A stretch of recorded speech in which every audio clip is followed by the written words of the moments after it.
जैसा कि स्क्रीन पे आपको दिख रहा होगा, chapter number 20 class 10th ICSC book के पॉइंट ऑफ से हम कर रहे हैं। हालांकि सीबीएसई 10th में ये मेंसुरेशन चैप्टर के नाम से जाना जाता है। मेंसुरेशन चैप्टर का मतलब क्या है? मेंसुरेशन से मतलब है जो लाइफ में आप अपने आसपास की चीज़ें ज़्यादातर देख रहे हैं, जिन शेप्स को फिक्स कर दिया गया है नाम से, rectangle, square, parabola, hyperbola, ellipse, circle, और फिर आपके अकॉर्डिंग बात करी जाए तो ये तीन नाम, सिलेंडर, कोन और स्फेयर, ये थ्री डायमेंशनल ही होते हैं, 3D। यानी एक तरह से जिस रूम में आप बैठे हैं ये क्यूबॉइड की शेप में है, क्यूब, क्यूबॉइड, ये अलग चीज हो गई। और एक होता है 2 डायमेंशनल, जैसे ट्रेपीजियम हो गया, रेक्टेंगल हो गया, सर्कल हो गया, स्क्वायर हो गया, ये 2 डायमेंशन है, दो चीजों से मिलके बने, लेंथ से, सिर्फ एक तरह से, समझ गए? तो पॉइंट क्या आता है, 2 डायमेंशन और 3 डायमेंशन में थोड़ा सा डिफरेंस है। दो डायमेंशन किसे बोलते हैं पहले ये समझते हैं। मैं अपने राइट जा सकता हूँ, अपने लेफ्ट जा सकता हूँ, ये 1 डायमेंशन है। मैं अपने आगे आ सकता हूँ, मैं पीछे जा सकता हूँ, ये 2 डायमेंशन है। मैं नीचे जा सकता हूँ, मैं ऊपर भी जा सकता हूँ, 3 डायमेंशन। जितना भी आप अपने आसपास की चीजें देख रहे हैं वो सारी 3 डायमेंशनली वर्क कर रही होती हैं। 4 डायमेंशन है जब हम अपने समय में यात्रा कर पाएंगे, यानी कि जब हम अपने भविष्य में जा पाएंगे, भूतकाल में जा पाएंगे, तो ये 4 डायमेंशन है। टाइम ट्रेवल जब करना शुरू करेंगे, इसको साइंस की लैंग्वेज में 4 डायमेंशन वो है। वो भी पॉसिबल नहीं है, पर पॉसिबिलिटीज हैं इसकी, जो समय के साथ कभी ना कभी तो प्रूविंग में आएंगी।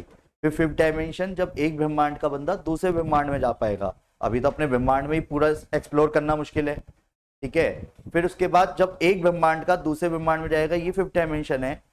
एक ब्रह्मांड का बंदा ऐसे ऐसे भी जा पाएगा, ऐसे ऐसे जाना 5th डायमेंशन। एक ब्रह्मांड का बंदा दूसरे ब्रह्मांड में आएगा, 6th डायमेंशन।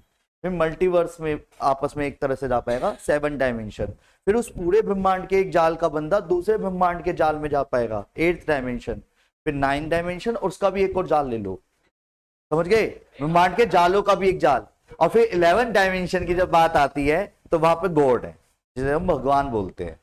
तो यानी कि उनके पॉइंट ऑफ से जब नोटिस किया जाए तो हमारे धरती की जो शक्तियां हैं, जिन्हें हम बोलते हैं कि ये तो बहुत कुछ है, कुछ भी नहीं है। यानी हमारे आसपास हर तरीके से सारी चीजें वर्क करती हैं, पर हमारा डाइवर्सिफिकेशन, या ये कहा जाए हमारा जो डाइवर्ट होने का जो आजकल तरीका है, वो इतना ज्यादा है कि हम अपनी इंद्रियों पे ही काबू नहीं कर पाते, जिसकी वजह से उन शक्तियों तक हमारा पहुंचना असंभव हो जाता है। अदरवाइज बंदा तो अपने मन से ही मन दूसरे के मन से बातें करके आराम से बातें कर सकते थे। ये और सब बढ़िया, अच्छा ठीक है, ओके, कट। और अभी क्या है कि हम एक इक्विपमेंट का यूज कर रहे हैं जो फ्रीक्वेंसी हमारे आसपास वर्क कर रही है।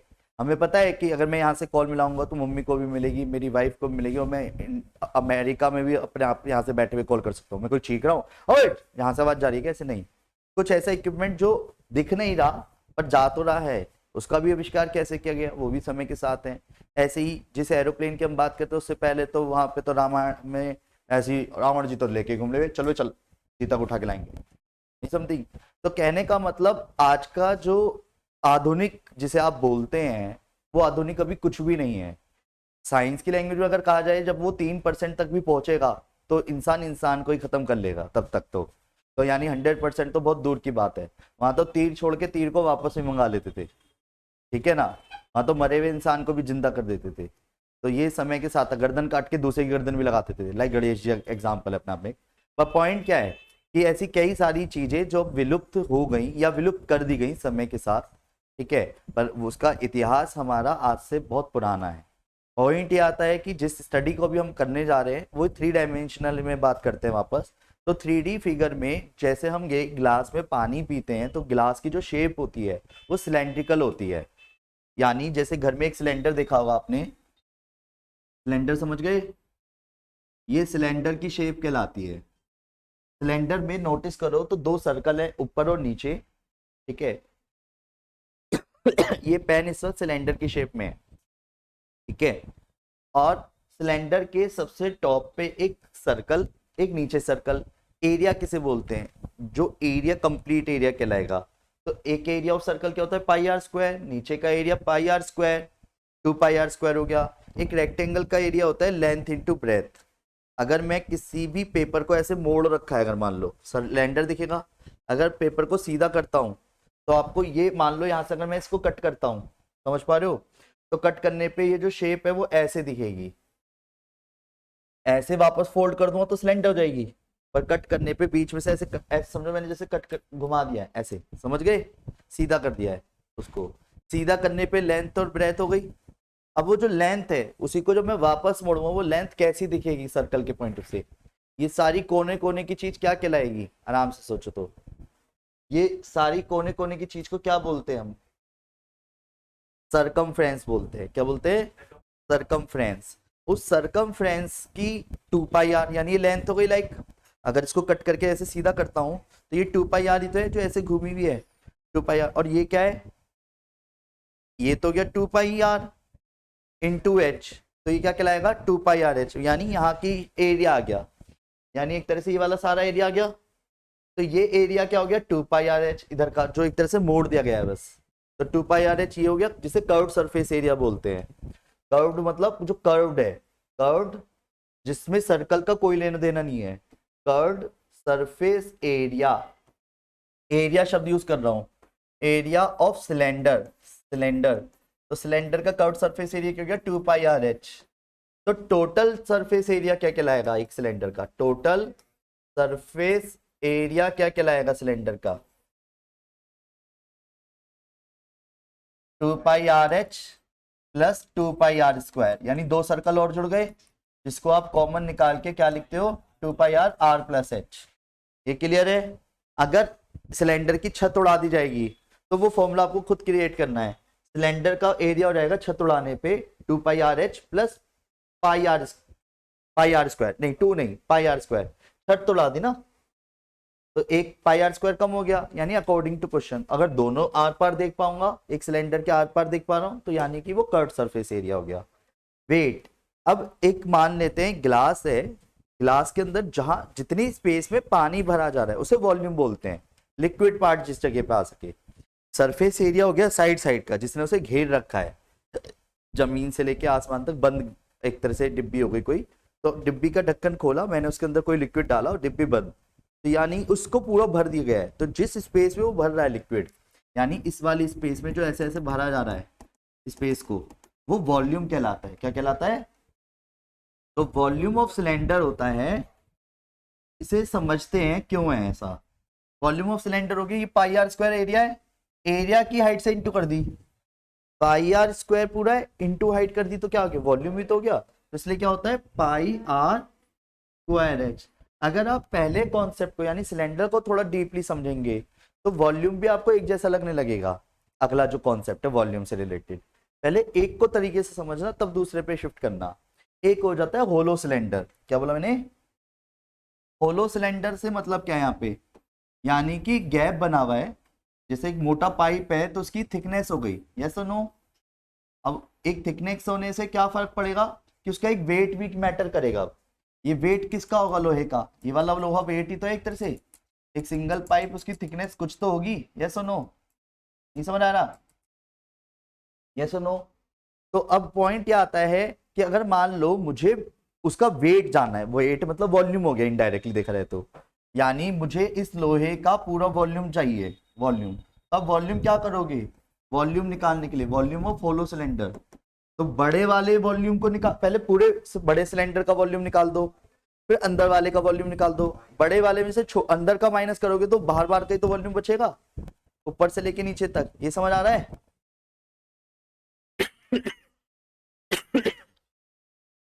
हाइट दोनों की सेम रहेगी, -πr²h, क्लियर है। जिसे हम कहीं ना कहीं फॉर्मूले को अगर रटना होगा तो पाई क्या लिख देंगे, r² माइनस r², इसे हम ऑन द स्पॉट ही बनाए तो ज्यादा बेस्ट है, ठीक है। अगर बात करी जाए टोटल सरफेस एरिया निकालना है, तो टोटल सरफेस एरिया कैसे होगा, 2 मिनट समझना, टोटल सरफेस एरिया निकाल में रटना नहीं है, total surface area, total surface area बोला है तो यानी अंदर का भी एरिया होगा, 2πrh, ये 2πrh कौन सा हो गया, बाहर बाहर का, इधर इधर का, फिर प्लस छोटे वाले का करा 2πrh, हाइट सेम है दोनों में, ये अंदर अंदर का हो गया, ऐसे समझ पा रहे हो। और ऊपर के सर्कल को अगर आप ध्यान से देखो तो 2πr² माइनस 2πr²। ये क्या करा है ये समझना है। बड़े सर्कल में से छोटा सर्कल माइनस कर दिया तो इधर इधर का एरिया आ गया। ये पूरा एरिया था बड़ा और ये छोटा एरिया पता है, तो बड़े में से छोटा एरिया माइनस करो तो ये साइड साइड का एरिया आ गया ना, जो तुम्हारे को रिंग जैसा दिख रहा होगा। तो उस रिंग का एरिया निकालने के लिए आप क्या करोगे, बड़े एरिया में से छोटा एरिया माइनस कर दोगे, और ऐसा 2 बार होना है इसलिए 2 बार लिख दिया, 2 कर दिया। क्लियर है। अब ये ऑन द स्पॉट बनाओ, ज्यादा बेस्ट है एज कंपेयर टू। क्लियर है। अब बात आती है सर क्वेश्चन कैसे आएंगे। देखो एक छोटी सी चीज और कि हमें क्वेश्चनों का सबसे इजी मेथड क्वेश्चनों में क्या होता है, सिलेंडर हो, कोन हो, या डिपेंड ऑन क्वेश्चन 3 डायमेंशनली। जब भी वॉल्यूम निकालने की बात आएगी क्वेश्चनों में, तो वॉल्यूम की जो यूनिट होगी वो आपको क्वेश्चनों में मीटर क्यूब जैसी दिखेगी, सेंटीमीटर क्यूब जैसी दिखेगी। जब हम एरिया जैसी चीजें निकाल रहे होंगे तो एरिया में मीटर स्क्वायर स्क्वायर लिख देंगे, सेंटीमीटर स्क्वायर हो गया, डिपेंड ऑन क्वेश्चन वो किस यूनिट में देना चाह रहा है। और जैसे हाइट हो गई, HEIGHT हाइट हो गई, पेरीमीटर हो गया, पेरीमीटर यानी लेंथ की तरह काम कर रहा है, लेंथ हो गई, ब्रेथ हो गई, हाइट हो गई, पेरीमीटर हो गया, साइड हो गई, कोई भी क्वेश्चन लेंथ हो तो साइड ही है, एज हो गई, एज बोल दो, शब्दों में कुछ भी कह लो इन्हें, ठीक है, ब्रेथ हो गई, अकॉर्डिंग टू क्वेश्चन जो भी, सरकमफ्रेंस हो गई, सरकमफ्रेंस भी लाइक का लेंथ ही है एक सर्कल के पॉइंट से, वो सबका जो यूनिट होती है मीटर हो गया, सेंटीमीटर हो गया, यानी कोई स्क्वायर स्क्वायर नहीं होता। तो कई सारे क्वेश्चनों में सच बताऊं जैसे आप हो वैसी मैं हूं, वर्ड प्रॉब्लम टाइप क्वेश्चनों में सबसे बड़ी दिक्कत यह है कि कभी कभी इंग्लिश की लैंग्वेज समझ ही नहीं आती मैथ्स में। तो तुम्हारे जैसा अगर मैं भी सोचने लगा तो होलिया काम फिर तो मैं कभी मैथ ही ना देखूं, क्योंकि इंग्लिश से तो मेरा 36 का आंकड़ा चलता है। फिर पर क्या है, क्वेश्चनों को मैं किस नजरिए से देखता हूँ, यूनिट के ब्याह पे, यूनिट से पहचान के मैं उसकी यूनिट से एक तरह से ये पता, अबे ये तो एरिया दे रखा है, वॉल्यूम दे रखा, ठीक है, जौन सा माल दे रखा है पहले वो लिख लिया, जौन सा फाइंड करना है वो लिख लिया, और क्वेश्चन में फाइंड करने वाले को लिंक करना शुरू कर देता हूँ। समझ गए। यानी कि क्वेश्चन को करने से पहले भी एक नजरिया मैं अपना रहा हूं कि कैसे क्वेश्चनों को इजी किया जा सकता है। रेडी, बोलो हाँ। अब बेटर ऑप्शन क्या है कि क्यों ना हम अपनी बुक के कुछ क्वेश्चंस को देखें, एक एक करके सारे एग्जांपल्स करता जाऊंगा, नहीं समझ आए तो पूछते जाना, नहीं पूछना है तो मत पूछो, एज यू विश, आपकी चॉइस है, मैं कुछ नहीं कह रहा।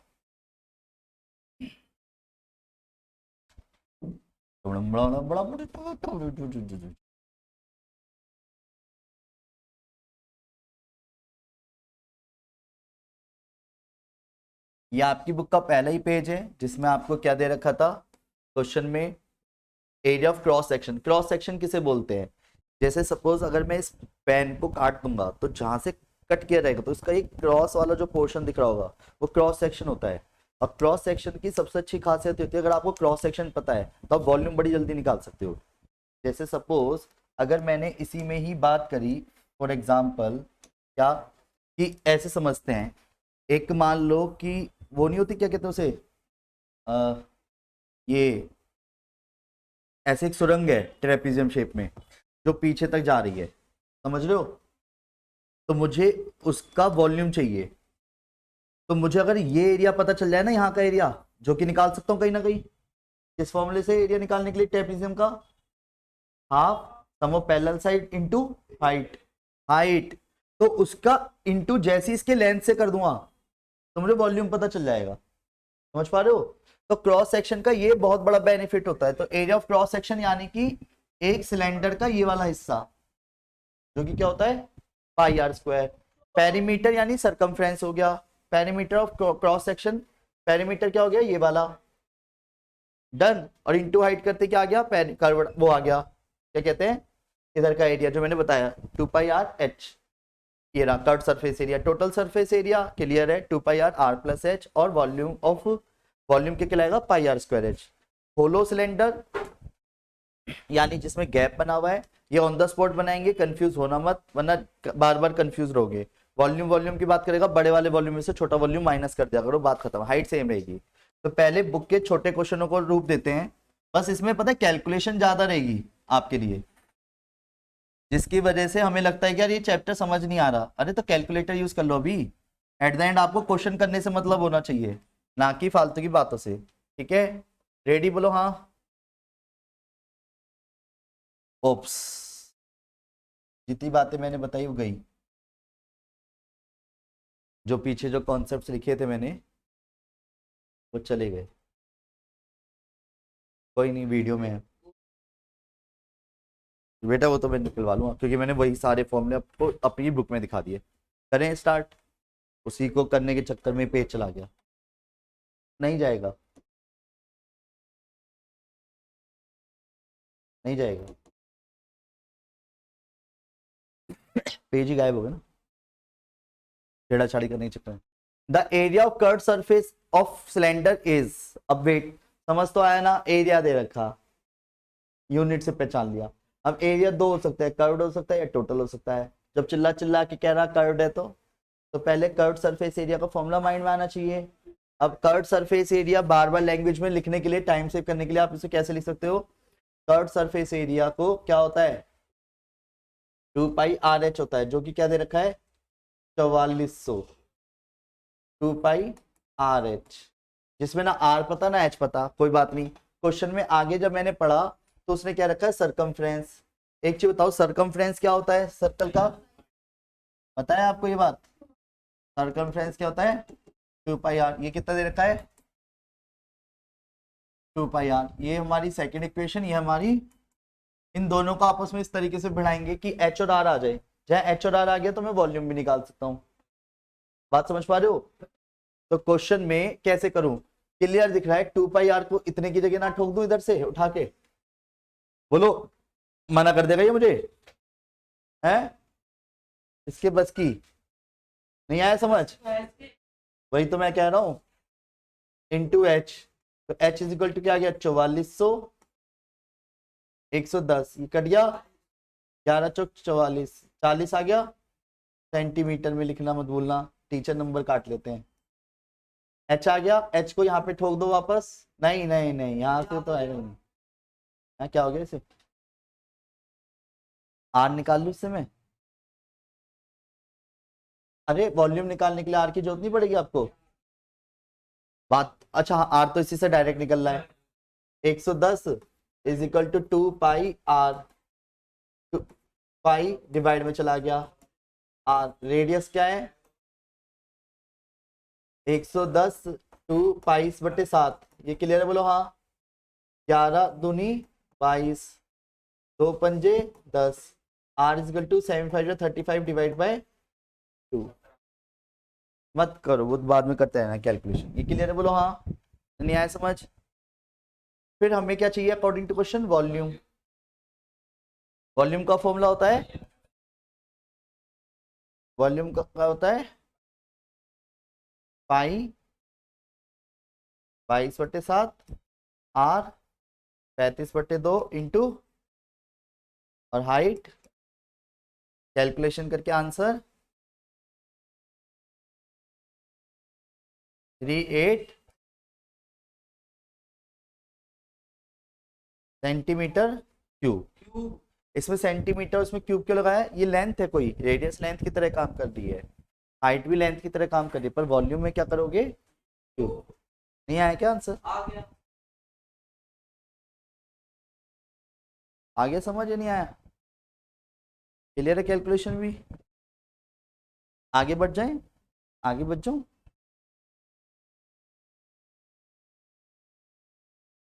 क्वेश्चन में एग्जाम्पल 2 की बात करते हैं।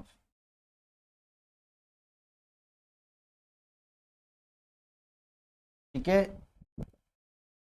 क्वेश्चन की लैंग्वेज को तसल्ली से समझोगे तो हर क्वेश्चन एक जैसा लगेगा, अगर रटोगे तो सारे क्वेश्चन अलग अलग दिखेंगे। आपको तो पजल की तरह सोचना है इसे कि फॉर्मूले वही रहेंगे, पर आप उसको यूज कैसे कर रहे हो शेप्स को, ठीक है, एक नजरिया है बस।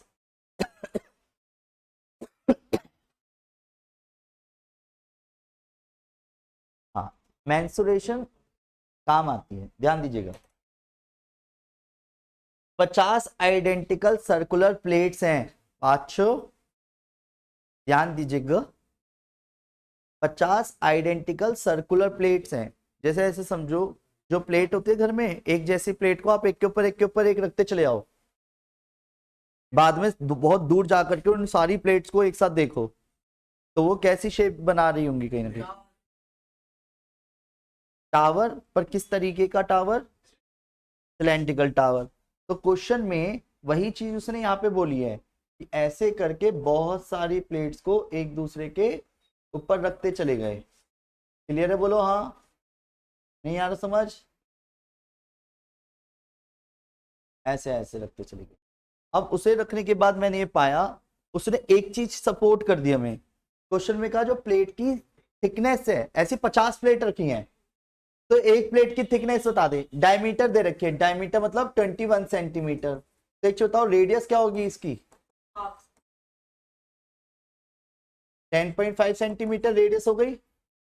थिकनेस यानी मोटाई दे रखी है, थिकनेस 1.5 सेंटीमीटर। तो एक चीज बताओ, अगर मुझे थिकनेस पता है तो क्या मैं हाइट ऑफ सिलेंडर निकाल सकता हूं? एक एक प्लेट की 1.5 है, ऐसी 50 प्लेट रख रहा हूं, इंटू 50, आइडेंटिकल, एक जैसी, आइडेंटिकल मतलब सेम प्लेट। तो एच इजिकल टू क्या आ गया? सेंटीमीटर। ये हाइट आ गई। बस किसी क्वेश्चन में अगर रेडियस पता है, हाइट पता है, आप हर तरीके के क्वेश्चन को दे सकते हो, हर तरीके के इसमें। तो उसने क्या पूछा है हमसे क्वेश्चन में? पहला कर्व सरफेस एरिया बताओ। तो बस आपको फॉर्मूले तो याद होने चाहिए। तो कर्व सरफेस एरिया क्या बोला? कर्व सरफेस एरिया, ठीक है। सेकंड क्या बोला गया उसने? वॉल्यूम बतानी है। तो वॉल्यूम क्या होती है?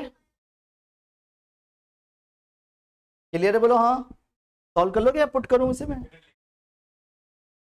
आप कह रहे हो तो मैं मान लेता हूं कि आप कर लोगे। थैंक्स। इतनी कैलकुलेशन तो आप यहां से भी चीटिंग कर सकते हैं।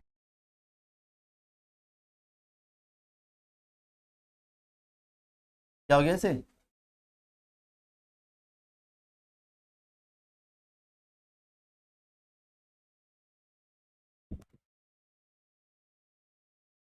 क्वेश्चन को प्लीज ध्यान से पढ़िए, समझिए, फिर करते हैं क्वेश्चन को। क्या बोला गया है क्वेश्चन को? पढ़ लो। नंबर के नाम पे बिल्कुल 50% से भी कम हो जाते हो बच्चों। जैसा कि आप स्क्रीन पे देख पा रहे होंगे, वॉल्यूम ऑफ सॉलिड सिलेंडर, ओए हुए हुए वॉल्यूम दे रखा है, बस इसी में ही घुमाता रहेगा। बस अब वो कोई सी चीज मिसिंग करता रहेगा, दूसरी पूछता रहेगा। तो वॉल्यूम ऑफ सिलेंडर दे रखा है 96228। वॉल्यूम होता है 2πr²h, 96228। Ratio of radius and it's height, radius और हाइट क्या दे रखी है हमारे को? 9/14। तो एक चीज बताओ, आर और एच हमारा क्या रहेगा? एक्स ले लूं या आर एच वो ले लूं कुछ और? हमेशा किसी भी रेशियो को जब सेपरेट किया जाता है तो किसी एक कांस्टेंट का सपोर्ट लेते हैं। के लिख लो, ए लिख लो, डायरेक्ट 9 और 14 नहीं लिख सकते, क्योंकि हमें नहीं पता वो 9 या 14 रहे हो सकता है 90 और 140 रहे हो। तो काट पीट करके लिखा गया हो, नहीं समझे? तो पाई यानी 22/7, आर यानी क्वेश्चन की लैंग्वेज में 9x इंटू 9x, और h यानी 14x इज इक्वल टू 96228। तो x cube is equal to क्या रहेगा? 96228 into 7 divide by 22 into 9 into 9 into 14। Clear है, बोलो हाँ।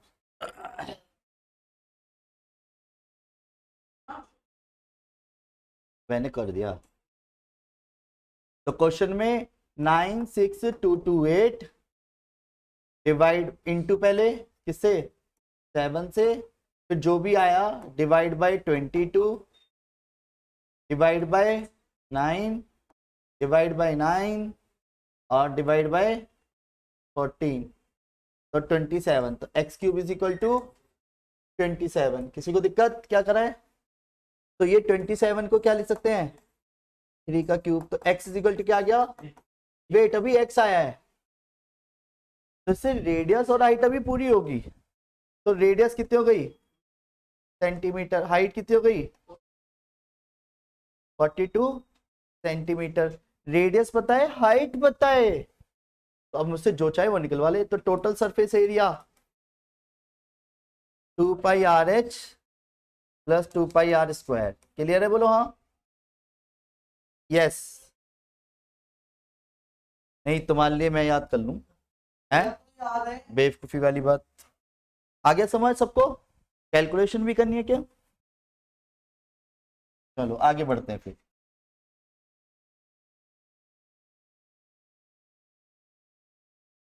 तभी ध्यान दीजिएगा, एग्जाम्पल अलग अलग वेराइटीज के इसलिए कर रहे हैं जिससे कि आपके डाउट थोड़े ना के बराबर आए, पर आएंगे, ऐसा तो नहीं है नहीं आएंगे, पर आप मेहनत थोड़ी आराम से कीजिएगा।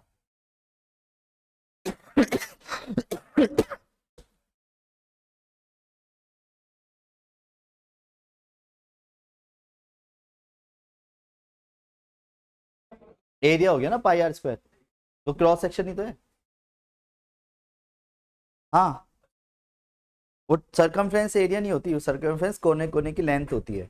ऐसे समझ, एक धागे से मैंने ऐसे करके गोला बना दिया, तो धागे की जो लेंथ है वो तो सरकमफ्रेंस कहलाएगी। धागे को जो गोला बनाया है, तो गोला बनाने के बाद अंदर जो भी शेड बनी हुई है वो धागा तो नहीं है, धागे से घेराव कर रखा है, जो घेरा बना रखा है एरिया हो गया वो। एरिया, जिस जमीन पे तूने पैर रखा हुआ है उस जमीन का पूरा एक एरिया है, पर उस एरिया के कोने कोने की जो लेंथ है वो अकॉर्डिंग टू सर्कल सरकमफ्रेंस है। अंदर का हिस्सा एरिया, बाहर बाहर का कोने की लेंथ सरकमफ्रेंस। क्लियर है? लेंथ होती है वो एक तरह सरकमफ्रेंस भी सर्कल की। ऐसे समझ, एक सर्कल को अगर रिंग को काट के सीधा कर दूं तो लेंथ ही तो कहलाएगी। बच्चों सिलेंड्रिकल ट्यूब, एक सिलेंडर की शेप में ट्यूब है, both ends is made of metal, open at both ends, यानी कर्ड सरफेस एरिया हो गया। डन। यानी जो सिलेंड्रिकल शेप है, क्वेश्चन को अगर आप ध्यान से समझें, वो दोनों तरफ से क्या है, ओपन है। इंटरनल डायमीटर, ट्यूब है तो नेचुरल सी बात है कुछ इस तरीके की शेप रही होगी। इंटरनल डायमीटर पूरा यहां से यहां तक स्मॉल डी से डिनोट कर देता हूं, कितना है 11.2, तो स्मॉल आर कितनी रहेगी 11.2 डिवाइड बाई 2, 5.6 सेंटीमीटर। क्लियर है? लेंथ इज 21 सेंटीमीटर, यानी हाइट कितना दे रखा है, metal everywhere is 0.4 centimetre thickness, यहां से तक की जो थिकनेस है 0.4 है, तो कैपिटल रेडियस कितने आ गई 5.6 प्लस 0.4 ही तो बढ़ेगी यहां से, अगर यहां तक थी और ये और बढ़ गई 6 सेंटीमीटर। क्वेश्चन में एक ट्यूब की जो लेंथ वो दे रखा था डायमीटर अंदर वाले का, वो 11 पॉइंट कुछ था, 11.2, तो रेडियस हो गई 5.4। रेडियस अगर देखा जाए, रेडियस को थोड़ा सा बढ़ाया गया होगा तभी तो बाहर का सर्कल बना होगा, तो उसकी थिकनेस हो गई है थोड़ी सी और, वो 0.4 दे रखी है थिकनेस, तो मैंने अगर 0.4 थोड़ा और जोड़ दो तो बड़ा रेडियस आ गया ना कंप्लीट। अगर समझना, यहां से यहां तक की जो रेडियस है वो 5.4 है, थोड़ा और बढ़ा दो तो कंप्लीट रेडियस हो गई ना एरी। नहीं आया समझ? जो चारों कोनों से हर तरफ से 0.4 सेंटीमीटर थिकनेस की, 6 सेंटीमीटर। फिर volume of metal correct one volume बताना है। अब आप यहाँ पे रेटाफिकेशन मत जाना, हाँ बिल्कुल गलत है भाई, क्योंकि डायमीटर में कोई सेंस ही नहीं बनता, डायमीटर में फिर डबल टाइम जोड़ना पड़ेगा आपको। नहीं समझे? अगर सपोज एक सर्कल ऐसे जा रहा है, डायमीटर ऐसे था और तुम सिर्फ एक तरफ का हिस्सा जोड़ोगे तो गलत है, पूरा जोड़ो या तो फिर दो तरफ से। नहीं आया समझ? क्वेश्चन में वॉल्यूम का फॉर्मूला क्या हो गया, pi r square h minus pi r square h. Clear है? जिसमें पाई एच तो कॉमन आ गया, r square minus small r square. अगर आप चाहते हो क्वेश्चन को छोटा करना तो आप इसको इस तरीके से कर लेना, capital r plus small r, capital r minus, तो आपकी कैलकुलेशन इजी रहेगी 22/7, क्योंकि कैलकुलेटर तो आपको अलाउ नहीं है। कैपिटल आर यानी 6 प्लस 0.5.4 और 6 माइनस 5.4।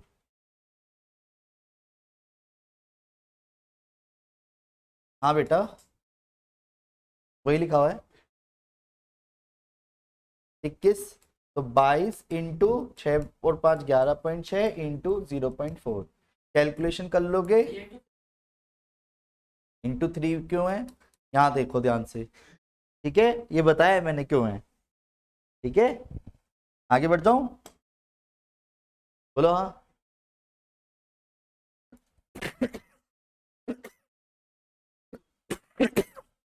क्यूब क्यों? वॉल्यूम। अरे आपको तो ये सारी बातें पता चल गई, कैसे?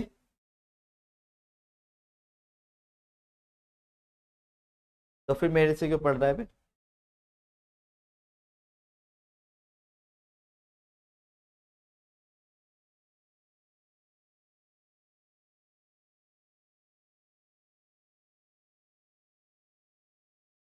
कितने नंबर आए थे तेरे इस बार?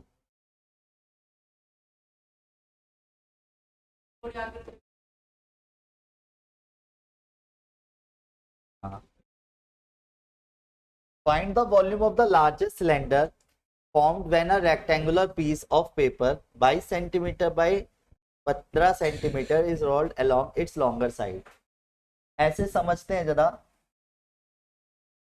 एक पेपर है जिसकी जो लेंथ है, ऐसे पेपर दे दिया जिसकी 22 बाई 15 सेंटीमीटर है, ऐसे करके बोला जाता है, नहीं आया समझ?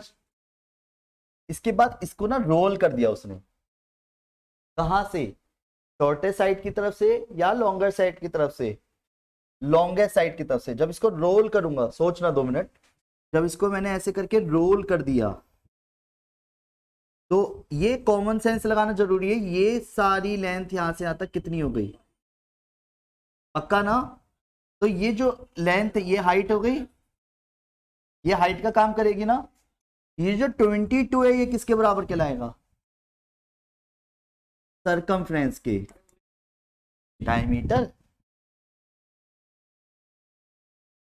कोई बात नहीं भाई, वो इसी उम्र में तो गलतियां करते हैं आजकल के बच्चे। डन। तो आर की वैल्यू क्या आ गई? 7/2। रेडियस पता है, हाइट पता है, फिर तो हम हर तरीके के क्वेश्चन को उधेड़ सकते हैं। तो उसने वॉल्यूम निकालना है, तो वॉल्यूम क्या हो गया? तो पाई यानी 22/7, आर यानी 7/2, 7/2, और हाइट क्या है? 15। ये क्लियर है? बोलो हाँ। कर लोगे कैलकुलेशन? Point Q.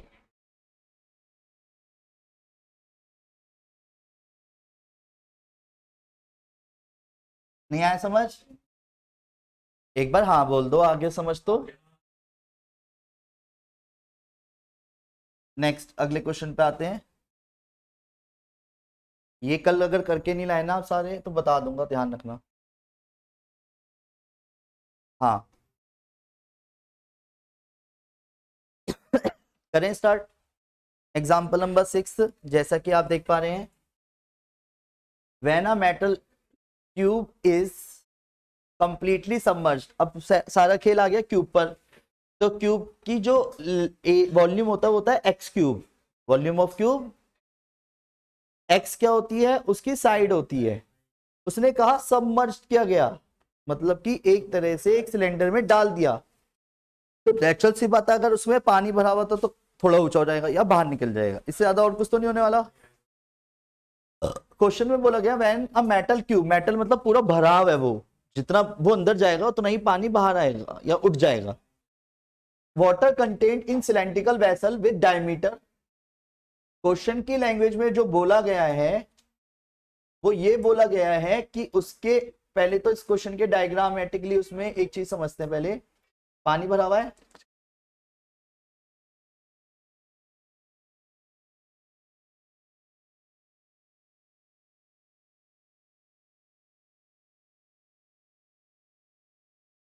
इसको आवे है ज्यादा, आता है ज्यादा। ये सिलेंडर में क्यूब डाल दिया भैया, हाँ। तो पानी का जो लेवल है वो थोड़ा सा बढ़ जाएगा ऑफ कोर्स। जितना पानी का लेवल बढ़ेगा उतना ही हमारा वो क्या कहलाएगा, है?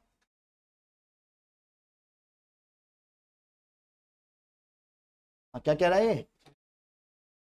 क्या कम क्यों नहीं हुआ? कम नहीं होता ना, घर पे जाके ट्राई करिए।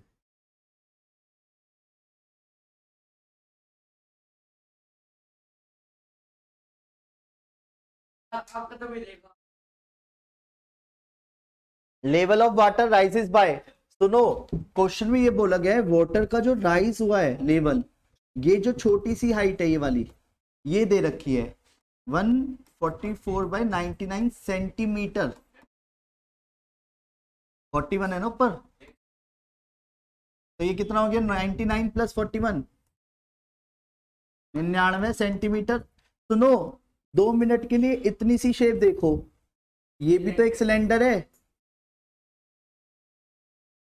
तो ये सिलेंडर का वॉल्यूम में निकाल सकते हो इतना, तो वॉल्यूम ऑफ सिलेंडर जो होगा छोटे से पार्ट का वो किसके बराबर होगा, वॉल्यूम ऑफ क्यूब के, जितना पानी वाटर का बढ़ेगा हाइट के अकॉर्डिंग उतना ही क्यूब का वॉल्यूम होगा, तो वॉल्यूम ऑफ सिलेंडर इतने हाइट का क्या होगा πr²h, रेडियस तो रेडियस ही रहेगी, अगर जो यहां से तक डायमीटर दे रखा है 30 है तो यहां से तक की रेडियस कितनी हो गई 15, तो 15 πr²h, h कितना है 140/99, और वॉल्यूम ऑफ क्यूब क्या होता है x³, तो इस पूरे को जो सॉल्व करोगे तो क्या आएगा उससे length of edge of the cube आ रहेगी जो हमने x मानी है, तो नहीं आया समझ, x के लिए कितनी आएगी जब हम सॉल्व करेंगे 10 सेंटीमीटर। सरफेस एरिया निकालना है किसका, पूरे क्यूब का, क्यूब का सरफेस एरिया का फॉर्मूला क्या होता है, surface area of cube 6x², तो 6 इंटू, ये फॉर्मूले याद होने चाहिए आपको, नहीं आया समझ, वॉल्यूम होता है x³ और क्या 6x², एग्जाम्पल खत्म। तो बच्चों उम्मीद करता हूं आज की क्लास के सभी क्वेश्चंस आपको समझ आ गए होंगे, अगर आप मेरे से कांटेक्ट करना चाहते हैं तो 9891390139 पे आप मेरे से कांटेक्ट कर सकते हैं, ठीक है।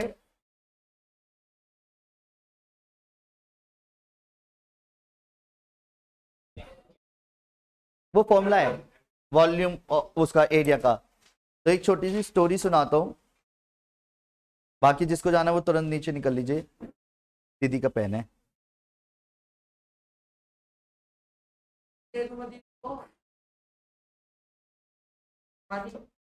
ऐसे नहीं सुना पाऊंगा ना,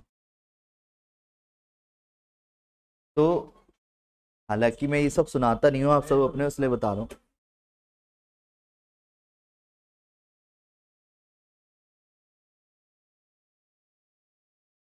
एक बार की बात है,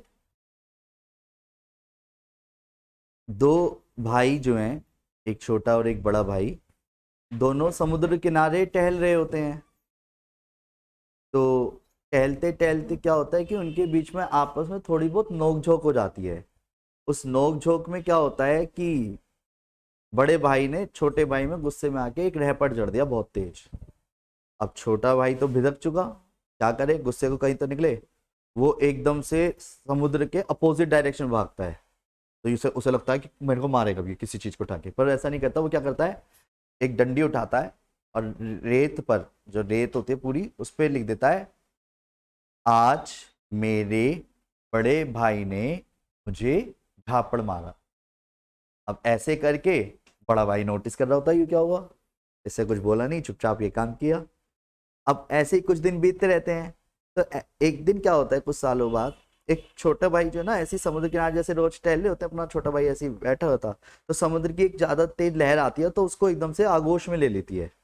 अब वो एकदम डूबने वाला होता है, बड़ा भाई एकदम से देखता रहे तो डूब रहा है, वो बड़ा भाई जाके उसे जान बचा लेता है छोटे भाई की अपने।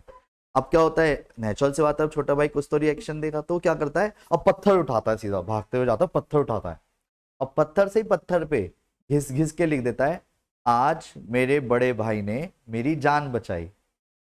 अब बड़ा भाई बड़ा कंफ्यूज, कहता है वो इधर आ, जब मैंने तेरे को झापड़ मारा था तब तूने रेत पे लिखी थी ये बात, और जब आज मैंने तेरी जान बचाई है तो तूने पत्थर पे लिख दी, ऐसा क्यों।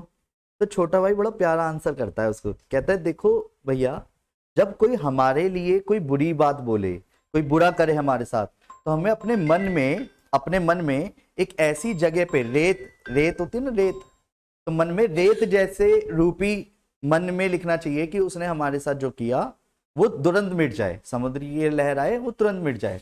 पर अगर कोई हमारे लिए अच्छा कर रहा है तो अच्छा करने में क्या होना चाहिए कि हम उसे अपने मन में ऐसी जगह पे लिखें पत्थर रूपी कि वो कभी मिट ना पाए। आज की जनरेशन क्या करती है, उल्टा करती है। अगर कोई हमारे साथ बुरा कर दे तो हम उसे ऐसे छाप लेते हैं अपने मन में कि मैं इसको छोड़ूंगा नहीं, इसको देख लूंगा। और कोई कितना ही अच्छा कर ले उसे ज्यादा लंबे समय तक याद नहीं कर पाती।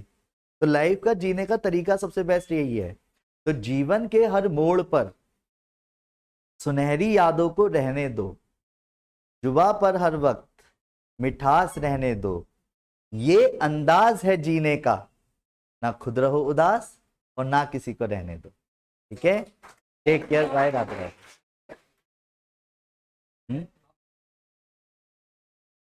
हाँ